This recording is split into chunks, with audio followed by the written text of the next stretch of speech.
There's going out on your sword, there's going outside, and then there's going out like Bill Goldberg. Never go out like Bill Goldberg. I'm John Renton with my review WWE Saturday Night's Main Event in Atlanta, Georgia. My AEW All In Texas review will be up after this because I was only able to catch up on the 0 hour after 9 hours of work, so I watched this live. I'm going to get to it, so I apologize for the delay. Great American Bash will come up sometime, I guess, tomorrow. I will be reviewing Evolution 2 Electric. We're just going to fuck with the women boogaloo. Let's just get into it, because there really isn't a lot to dive into on this show, but there are a few things, such as the sad state of Bill Goldberg, and maybe Rollins is legit hurt. So, alright, Joe Tessitore really should be doing commentary, but he's a great, host and hype man for this. Really just that sports-based feel. I guarantee you Jesse Ventura doesn't remember that he used to work in WCW, so he probably doesn't remember Atlanta all that well. Cole and Barrett called the goddamn action. Randy Orton with Jelly Roll against Drew McIntyre with Logan Paul. I saw the clip where, they set this whole thing up, this obvious tag match that we're going to get. And look, credit to Jelly Roll for losing weight, because it was unhealthy and it looks like he, lost the weight, got the extra skin trimmed off. So, you know what? Good for him. It'll extend his life. Logan Paul, for all his positives in the ring, even if he has to rehearse the matches, he takes a lot of risks. He doesn't need to. And he is pretty damn good at doing the moves. He's also a fucking piece of shit, a scam artist, and a goddamn bastard. And the day he leaves this earth, nobody will miss him. And his kid will be better off not having that piece of shit as a father.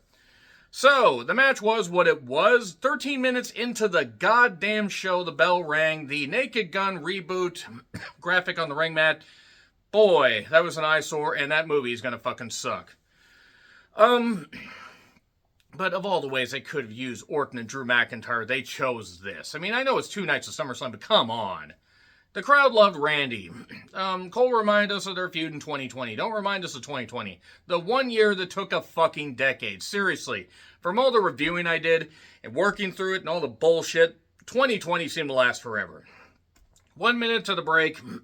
Drew did hit a couple backdrops on the announcer's table. Focused on Randy's back, Drew McIntyre, as it were. Later, 3 backdrops by Orton to Drew. A distraction by Logan. Claymore, foot on the ropes. Jelly Roll and Logan get involved in a fight, so to speak. Mother, the celebrities, are fighting again. And then Drew gets distracted and then says, oh, wait, I need to fight Orton. So then picks him up an RKO out of an obvious place, not out of nowhere. 1, 2, 3. And then Logan attacks Randy after that, and then has to wait about 5 million years for Jelly Roll to remember his spot, and then Jelly Roll gets hit with a Claymore. Drew nearly lands on Orton's face because of the bad positioning. Yeah, that's going to be a tag match later. Aldis and Pierce are yelling at Logan and Drew backstage. Loud noises. Io looking great. Rhea looking like she could split a mountain in 2, or somebody in 2. I volunteer as tribute. I believe that's the way it was said.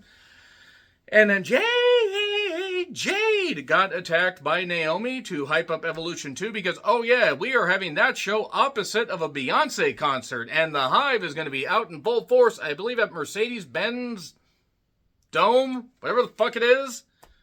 Man, they are just fucking with the goddamn women.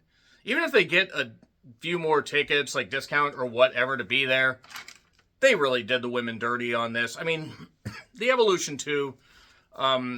the Evolution 2 build has just been lousy, and there we go. Now, I do want to say, before I dive into the rest of this review, after this, my all-in review will be up, but I have to catch up on that because I did 9 hours of work. And Great American Bash will probably be up sometime tomorrow, because, guys, I've been up since like 4:30 a.m. I'm tired. So, all this basically says that's enough. I mean, it was a pretty good pull apart, I'll say that much. And Bianca is going to be the special guest referee. She comes out dressed as the best friend of the lead in a rom-com at a high school prom that ends up getting the guy that she always thought she would never get with, while the lead ends up with the guy we all knew she would end up with. Bianca can pull off just about any outfit. Do not misunderstand me, but it is just so awkward. She literally, whatever, it's fine. So that's going to be interesting. Where will Bianca's loyalties lie? She'll end up screwing both of them, I imagine. In the, what? Boy, that was, phrasing, dear God, phrasing. It's going to be the second weirdest 3-way scissoring I have seen on the internet. You don't want to know about the first. Or maybe you do, you sick freaks. Speaking of sick freaks, Doug Dillinger, or what's left of him, is still there. I didn't know he was still alive. DDP is there. Clips of Bill Goldberg beating Hogan. Back when more people watch wrestling. And we didn't get a lot of wrestling in the next match. We got Jim Uso against Solo Sikoa, the new U.S. champion, with the Crew. We got the Tala Tonga, a.k.a. Hikuleo, JC Mateo, a.k.a. Jeff Cobb, and Tongaloa, a.k.a. Tangaloa. And I don't care. I just don't fucking care. I'm done with the Solo stuff. It has not worked. There was a German on the apron. This is Jim's first singles title match, one-on-one singles title match in his entire WWE career. And yeah, we get a dive on the pile, and then a roll-up with the ropes, and Tala Tonga helps Solo win. And then a spike to Jim Uso, and then Jacob Fatu returns, and oh my god, he's angry. And Hikuleo, I don't think, is really that good. I mean, he was getting better in New Japan, but he couldn't have gotten any worse. And I'm going to call him Hikuleo because Tala Tonga is just stupid. But yeah, Jacob Fatu wrecked everybody and dived on everybody and brought the crowd to their feet. And then Bill Goldberg's WWE stints. Boy, that 03 to 04 stint was not very good. Big moment in Seattle. I was not there for that. That was the night after WrestleMania 19. But yeah, then Bill Goldberg returned in 2016 and then went to 2017. And it probably should have stopped by the pandemic, but it didn't. More Orton and McIntyre replays. They replayed the shit like 4 times. And it's going to be RK Roll. And I think my eyes rolled out of my head, rolled down the goddamn driveway, rolled back up the driveway, and then got grass all on them. And that's why my eyes itch from the badness of that. Kathy Kelly looked great. The Steiners are in the front row. Don't tell Rick there are any trans people there. So, Seth Pheasant Rollins against LA Knight. I think the LA Knight experiment might be coming to a close. Not that I don't mind LA Knight, because I think he's talented. He's still getting reactions. But there we are. So, LA Knight had bad ribs. That kept affecting him. And we come back to Rollins scissoring him from behind. And then a jumping elbow by LA Knight. And then Seth does moonsault and jams his knee. Now, the doctor's checking on him, and we think, okay, maybe he's hurt. Oh, wait, LA Knight hit his finish. Seth did this so he could cash in. But then Seth didn't cash in, so maybe Seth is legit hurt. Because LA Knight looked pretty pissed off. Not at Seth, but just at the situation. I'd be pissed off at that Jersey Shore character, too. And if Seth is legit hurt, that is terrible. That is also more evidence that Seth is probably not going to wrestle till he's 40. But it is what it is. And then the former Mariah May and JC Jane are in the front row. Jesus. With respect, JC. With respect. So, Evolution 2 rundown. Gunther entrance starts, and by the time we get to the match, it is like 10 minutes later. Bill Goldberg had an entourage, including his son Gage, who's about 2,000 feet tall. Ernest the Cat Miller is not only still alive, but also there. Ernest Miller, he was the commissioner in WCW at one point, and they thought pushing him was a good idea. I don't know what. Where is Mrs. Jones?